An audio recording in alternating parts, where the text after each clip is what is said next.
ঢাকাই সিনেমার জনপ্রিয় নায়ক সাকিব খান সেপ্টেম্বরে নতুন ছবির শুটিংয়ে অংশ নিয়েছেন। ছবিটির নাম এখনও চূড়ান্ত হয়নি। পরিচালনা করবেন বিজ্ঞাপন ও টিভি নাটক নির্মাণে পরিচিত নির্মাতা সাকিব ফাহাদ। ছবিটির অধিকাংশ শুটিং হবে থাইল্যান্ডে, এরপর বাংলাদেশে। এবার সাকিব খানের বিপরীতে অভিনয় করতে যাচ্ছেন ছোট পর্দার জনপ্রিয় অভিনেত্রী তানজিন তিশা।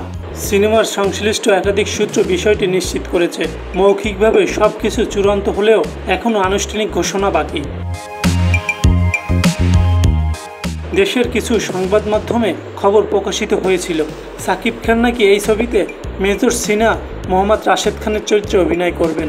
তবে ঘনিষ্ঠ সূত্র জানিয়েছে, সাকিব সরাসরি সেনা কর্মকর্তা ভূমিকায় থাকছেন না।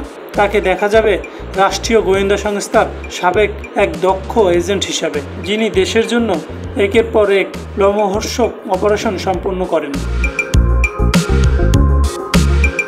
গল্পে বাস্তব ঘটনার অনুপ্রেরণা থাকলেও এতে যোগ হয়েছে নাটকীয়তা ও অ্যাকশন।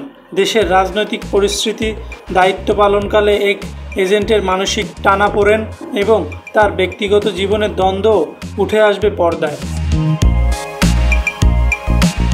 সাকিব খানকে নিয়ে এটি হচ্ছে শিহাব ফাহাদের প্রথম চলচ্চিত্র। জানা গেছে, সেপ্টেম্বরে শুটিং শুরু হয়ে ডিসেম্বরেই ছবিটি একযোগে মুক্তি পাবে বাংলাদেশ সহ যুক্তরাষ্ট্র, কানাডা ও মধ্যপ্রাচ্যের প্রেক্ষাগৃহগুলোতে।